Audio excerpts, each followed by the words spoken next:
Okay. Sunday night rant. Let's get this audience building up. Sorry for the delay. Guys and girls, we are coming to you on Insta. We are coming to you on Facebook. This, of course, is the Sunday night rant being played on Monday night. Hello, David Walker from Ray White Wahroonga, that great agent. I think the number one selling principal and for Ray White in the world. An office that I'm proudly able to call a client, that I train and coach every quarter. And hello, Carl, how you going? Let's get this audience building up. Deborah, hello, Ian. Coming to you live from the hotel room here in Byron Bay. Hello, Liam, how are you? Okay, beautiful. Nicholas Menzies, good to see you. Hey, Bradley. I don't have my normal water. Mark Novak. Good to see you, Mark. There's another client that I coach who, geez, they're winning a lot of awards lately. Brian Yazbek. I think you were runner-up for a major award the other night. Susan has joined us from Bali, Ubud. Hello, Nick, how are you? Bernard, good to see you, and I'm very pleased to hear your son, who was going through a very challenging time, has made a full recovery. Tanae Jane, who has just finished the real estate gym workshops around Australia and New Zealand. He was my co-pilot at those events, finishing on Friday. Marie, how are you? Connie, good to see you as well. Okay, hello Christian, how you going? All right, beautiful. Nathan O'Brien, Shane Beaumont. Super. Okay, so gang, hello Marcus, Ben Slawitska. So firstly, a big congratulations to the West Coast Eagles, a big congratulations to the Roosters, and we're going to touch on that in a moment. But before I start off with today, guys and girls, I want to let you know that what are the things we're going to cover. We're going to cover tonight, what does one-to-one research, one-to-one coaching. I think I've done probably around, I'd say 4,000 hours of one-on-one coaching over the last 2 decades. And I thought what I'd share with you is some of the dark conversations that come up in these coaching conversations. They go for about an hour. Hello, John, how are you? They go for about an hour. And I thought I'd share with you the template I use, the questions I ask, and also some of the most weirdest things that come up out of these conversations. I'm going to touch on that. I'm going to talk about why I think you should fuck the business plan, why I think you should not worry about a business plan. Hello, Lisa Novak, how are you?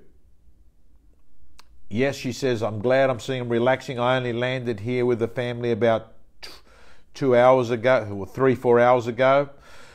I'm going to tell you the secret in selecting good employees, selecting a good place to work for. And I'm also going to tell you that you can use the same criteria on who you hang out with. I'm going to talk about that. In addition to that, we're going to touch on the grand final and why I believe at the end of the day that form is temporary but class is permanent, and never forget that. And I've never, ever seen a spontaneous recovery from incompetence. And I'm going to talk a little bit about that. I'm going to also talk to you about why I actually refer a lot of people to my competitors, and why that's actually ended up becoming one of my best business strategies I've got, believe it or not. And I'll touch on that. I'm going to talk to you about, geez, we're talking about a lot of topics tonight. We're going to talk about win probability, why I believe that this is one of the most important strategies every salesperson should have, the win probability strategy. I'm going to touch on that. I'm going to touch on the law of diminishing returns and why I think that that affects you in your personal life, in money, in every aspect. I'm going to touch on it. It's going to help you look at things differently. And in addition to that, going to touch on a beautiful passage from a book from Ernest Hemingway. Let's turn this slide around a little bit better. Beautiful. Ernest Hemingway in a 1926 novel where I think I touched on it. Hello, Maddie Steinway. Good to see you, my good friend. Nikki Morgan, how you going? And the last thing I'm going to talk about is my prediction in the real estate market. So gang, let's start the show on the road. I got water, but today it is not the beautiful water that I normally have. And the reason why is here in Byron Bay, I can't find it. So what did I do? I went into one of the local shops and bought 12 bottles for 10 bucks. So let's firstly talk about one-on-one coaching sessions. The first thing I was going to say to you is that the number one goal when I'm having a one-on-one coaching session with someone is the following.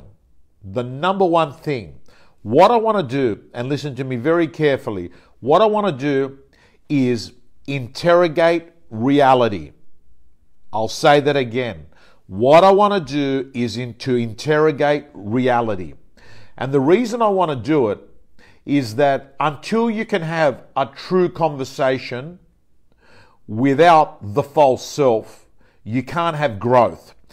You need a real conversation to take place. And for me, that means interrogating reality. Hello, Josephine from New Zealand. I think from Mike Perro Group. Hello, Ben, how you going? Why do you need to interrogate reality? And the reason why is that a lot of the times the issue is the bullshit story that someone has got. And what happens is by interrogating reality, I'm able to cut through a lot of the shit. So how do you do it? Like, how do you actually do it? How do you actually create transformation or a change in a 1 hour conversation with someone when you're not there? Well, it's having the ability, and I have to say to you, and this is not me putting tickets on myself, but it is in fact, because I've just told you I'm not putting on tickets on myself, but in fact I'm about to say something that is putting tickets on myself, is that it's actually a real strong skill and science to be actually able to coach someone.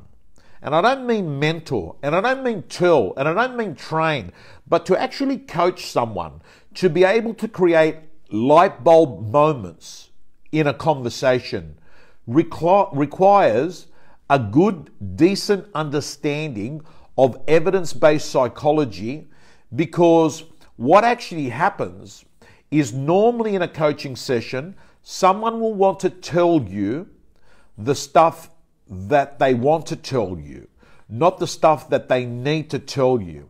And one of the first questions I'll ask after the small hello, how's life type shit. By the way, how's life is an okay question, but it's not a great question, because how's life gives you a very average answer. A better question that I start a coaching conversation with is this. Chantal Bustani has just said, hi, Tom Panos. Now, I want to let you know that Chantal Bustani is Christina's friend, and I don't know what relevance she's going to find in this, but hello, Chantal, and I'm glad you've put my names in capitals, because that's the way I like it. Remember, authority figures. So, let's move on. This is the question. This is the question that I would ask. This is the question I'd ask. Based on the shit that's going on in your life and work, what's the most important thing we should be talking about now? Did you hear that? Based on all the shit that's going on in your life and in your work, what's the most important thing we should be talking about now? Hello, Stevie Georgiakis, Dr. Stevie Georgiakis, the great lecturer from Sydney University, who's also given me a subject to talk about tonight, which is sport. But did you notice, guys and girls, what I mean by cutting through the bullshit? Now, if someone turns around after I've asked that question, the question that says, based on all the shit that's going on in your life and business right now, what's the most useful thing we can talk about? If they say to me, I'm not sure, I will actually go in and dig deeper. Because you got to understand, what I'm doing in coaching is I don't want to be water skiing. I want to be scuba diving. I want to be going in deep. And the way I do it is to actually get people to actually think about it themselves. And they've got to have skin in the game because it's a collaborative conversation. So I'll go on and say something like this. If they turn around and say, I don't really know, like a bit of this, I'll say, listen, what if you did know? What's the biggest thing that's on your plate at the moment? And that opens up the conversation. And what happens then is I don't do a lot of talking. I sit back and listen. Because remember, we've got, as Steve Georgiakis says, you've got to go deep into people's minds. And what that means, as I said, is going for a deep scuba dive. It's like peeling an onion and getting into the core. And it's incredible that most business problems that come up in these coaching sessions, listen to me carefully, most of them are in fact not business problems, which leads me to believe that nearly all business problems are created by non-business issues. They're things that get in the way. And let me tell you some of the things that have come up over the years. Anxiety and sadness. It's a common one. People say that they suffer anxiety. Another one that they say is this, that they wake up in the morning and they're just not feeling optimistic and depressed. Other things that come up is this, very common, that they're living a life beyond their financial means.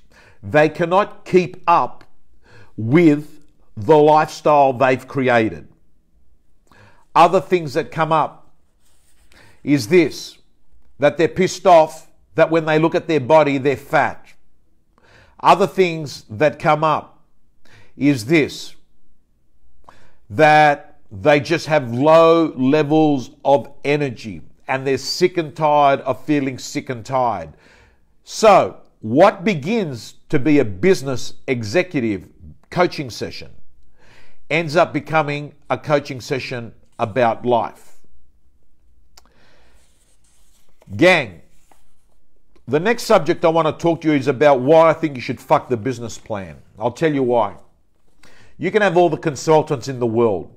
You can have all the strategists in the world. Listen to me very carefully. The best, the greatest business plans never survive their collision with reality. Did you hear that? The greatest of the greatest business plans never survive the collision with reality. So what I'm saying is that you can have it all planned out in your head. You can have it all planned out on an Excel spreadsheet. You can have a P&L report written up. But at the end of the day, I'm going to tell you, when your plan gets executed, shit happens. And that's why I say to people, don't get too concerned about getting the perfect plan.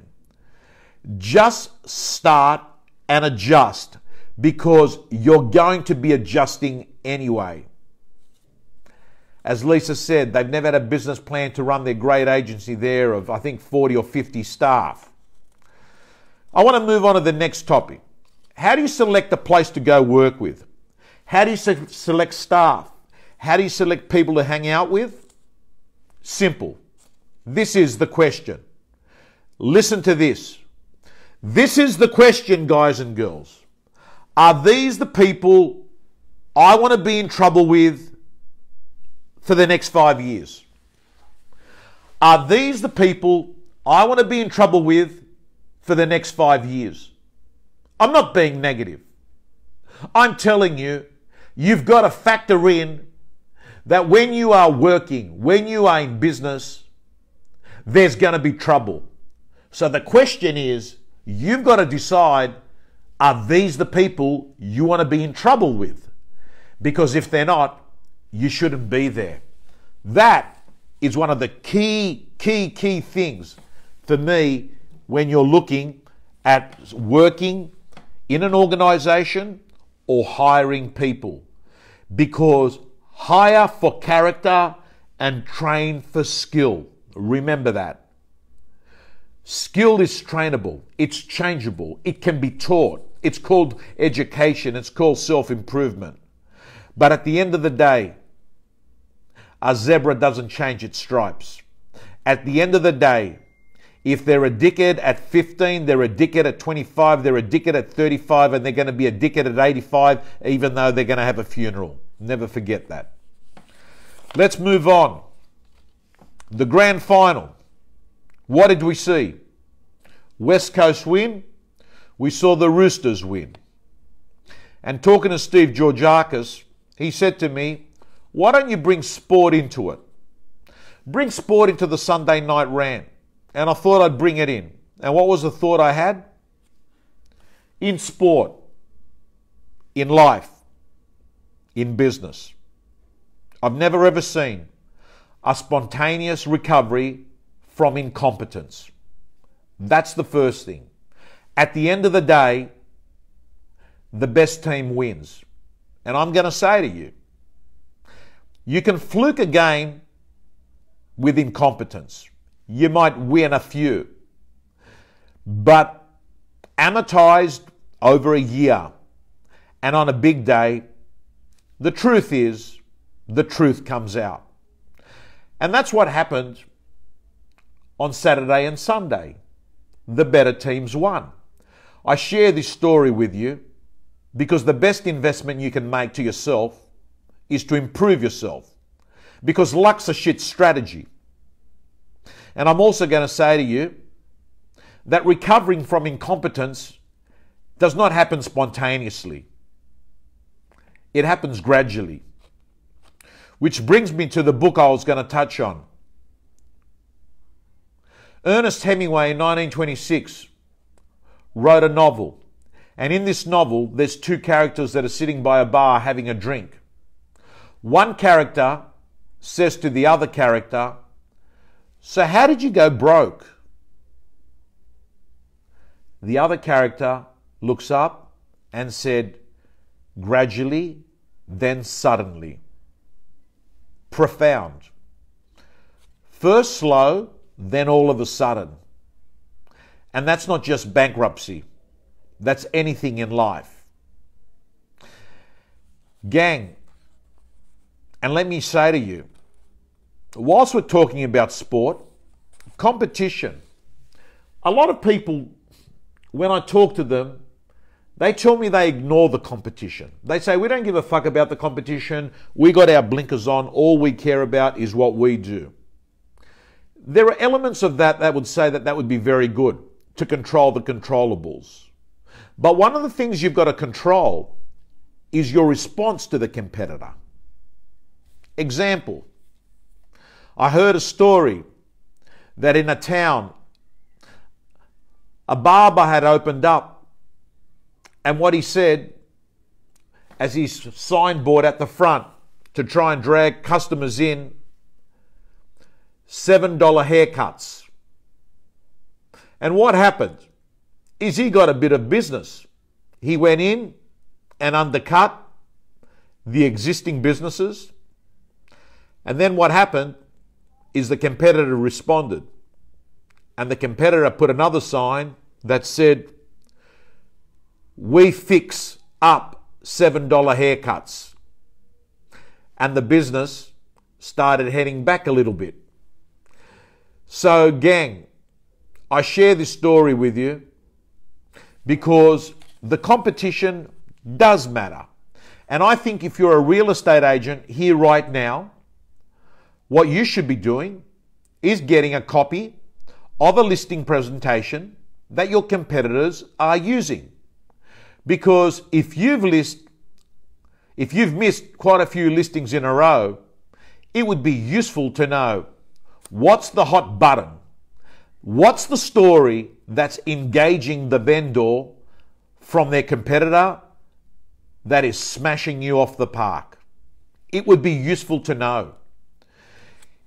Competitor analysis, in fact, is a very basic business strategy that people use in any business setting.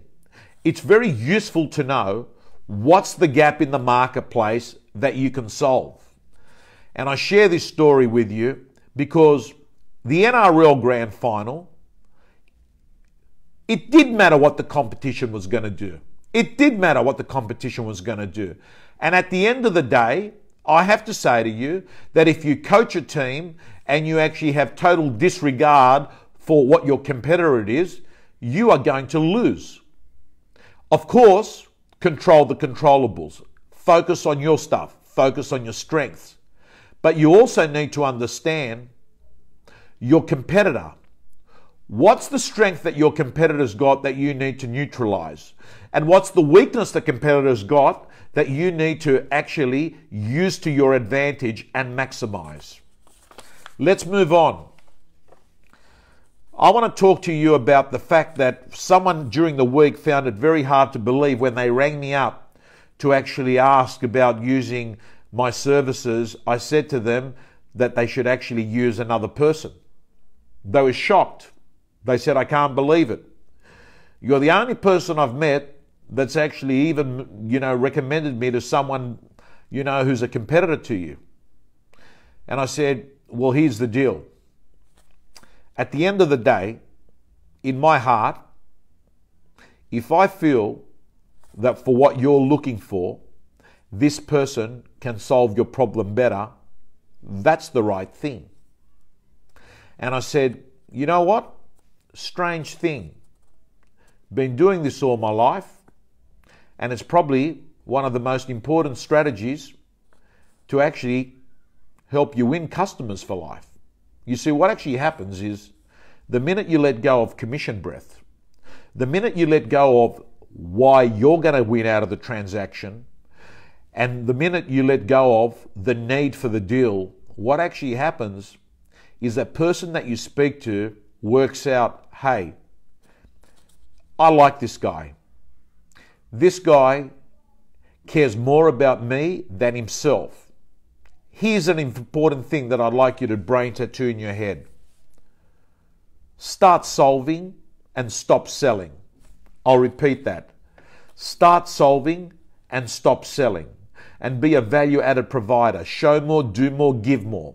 And when you're playing the long game, you don't care about whether you miss out on a deal here or there, because you know that you'll lose a listing, you'll lose a sale, you'll lose some business, but you're never going to lose your reputation. And what you're doing is playing the long game. And the long game is actually building raving fans, not trying to trick people into one transaction. What you're trying to do is to get someone for life. And by the way, Robert Cialdini's book, Influence, a beautiful book. He talks about the fact that one of the best ways to actually win trust with people is to admit one of your weaknesses. That's when people begin to adore you. Your ability to be vulnerable and to actually point out your own weakness. Let's move on. 2 more subjects and we're out of here. Win probability. I think a lot of people spend too much stuff, too much time, too much money, too much effort, too much focus, too much energy on low probability business. I'm going to say to you, for me, one of the most important things that I look at when I'm in a sales situation is win probability. What's the probability that I'm going to win this business? You see, I'm not interested in spending 10, 15, 20 hours on actually building relationships and building proposals on low probability business. It's good to know that up front, because I think a lot of the times people are spending their time and energy on low probability business. Win probability business says to you that the time and effort that you're putting in here is better on this than something else. And I want you to know, every time you say yes to something, you're saying no to something else. And I think a lot of people take for granted opportunity cost. And whilst we're talking about some economic terms, let's talk about the law of diminishing returns. The law of diminishing returns says that there comes a time when extra something means fuck all. So let's talk about it in money. I was listening to Bill Gates, where he talked about, being a billionaire. And he said something along the lines is, you want to make as much money as you can to give you financial freedom. But once you get to financial freedom, a hamburger is a hamburger. And I thought to myself, that's very profound. Let's face it, once you've got to freedom, to be able to live your life your way, after that, realistically, a hamburger is a hamburger.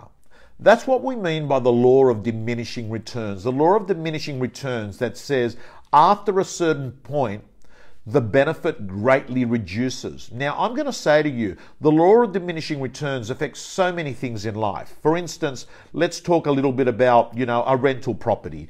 Yes, certainly a coat of paint and new carpet and a fresh kitchen and maybe resurfacing the bathroom, change a few light fittings is going to improve your rent by, 20-30%. But going all the way and, let's talk about, putting timber frameworks and going in there and, putting in designer label stuff. Let's talk about, using high-end appliances, the rent increase is very insignificant after that. The same you could be talking about with property. A lot of people overcapitalize in real estate because what actually happens is that they actually spend too much money, more than they have to, and that's when the law of diminishing returns come in. They overcapitalize and can't get their money. The same could be said about anything. The same could be said about sitting on the beach drinking pina coladas, right? Be honest. The first 2 or 3 might be fantastic. By around the 20th or the 30th, you've got the law of diminishing returns coming in there again. And that's what I basically want people to understand. Too much of a good thing is not a good thing. Finally, let me give you my views on the real estate market, because I actually think that this is the first time in years that I'm scrounging on realestate.com, checking it out every second or third day. Yes, guys and girls, I'm back in the market. I'm back in the market. And why I'm in the market? Because I always prefer to buy property when I bid only against the vendor and not bidding against a lot of buyers, which is contrary to what most people do. I find it remarkable that most people will be prepared to go to an auction, to be bidding against 10 people, get carried away, pay over the top, and when there are golden opportunities. Now, we have a window of an opportunity at the moment. And that opportunity is that people are panicking. They're watching 60 Minutes. As Steve Georgiaka says, back in the game, 100%, letting you know the same words. I'm going to say to you, when the Liberal government won, I think the second last election, Australia, we're open for business. Well, I'm telling you, Tom Panos is open for business. And I say that because I know there's a lot of real estate people looking here. And yes, of course, I want to buy very well. And now's a great time to be buying very well. Now is an opportunity to be buying 10, 15, 20% lower than there have been at peak times, guys and girls. And I'd be urging you all, guys and girls, do what Buffett does. Buy when people are selling and sell when people are buying. Or what a lot of the Jewish people I've learnt over the years, and I've had Jewish landlords, when do they sell? They never fucking sell. So guys and girls, let me just say to you, it is a golden opportunity right now. And let me tell you why I believe that the real estate market is so robust in Australia. Let me go through some points. Why I believe that the marketplace will not be dropping like 60 Minutes said, or like other, media commentators are saying. Number one, Think about it. Interest rates are low, even if they went up 1% or 2%. They're low. Number 2, think about this. Unemployment is low. Number 3, unlike America, you can't hand your keys back to the bank and walk away from a problem. In Australia, you can't do that. In America, you could go buy a home next to Sylvester Stallone, not pay the mortgage, and go hand the keys back. That was how it worked there. That doesn't work in Australia. The other thing, guys and girls, is this. At the end of the day, we don't have forced selling. Sure, there's the occasional mortgage sale, but if someone's got to drop their property by 30-40%, they don't sell it. And you know what? The market sets the market. So when there's no transaction that takes place at that, prices don't drop. So what am I saying to you guys and girls? Right now, get out there. Money's cheap. Back yourself. And you know what else, guys and girls? On the record, if you've got anything that's really, really good buying, let us know. Hit me up, private message me. But I'm letting you know, I'll be doing my due diligence. So don't just, ring me up on any bullshit. Guys and girls, on that point, I'm going to let you go. I'm going to hope that you have a fantastic week. I certainly am. It's been a tough 8 weeks for me. 4 weeks, pretty much with my brother, those last 4 weeks of his life. And then 4 weeks, I've been under the pump. 42 conferences in 39 days. In addition to all this other stuff that needs to get done when you're running a business and got responsibilities to various organizations. Guys and girls, I'm signing off, and never forget, take your mask off. Your clients will take the mask off. You have a real conversation. That's when you'll have authenticity. Get good at that and you're set for life. Share the video. Tag someone. Greetings from Byron Bay.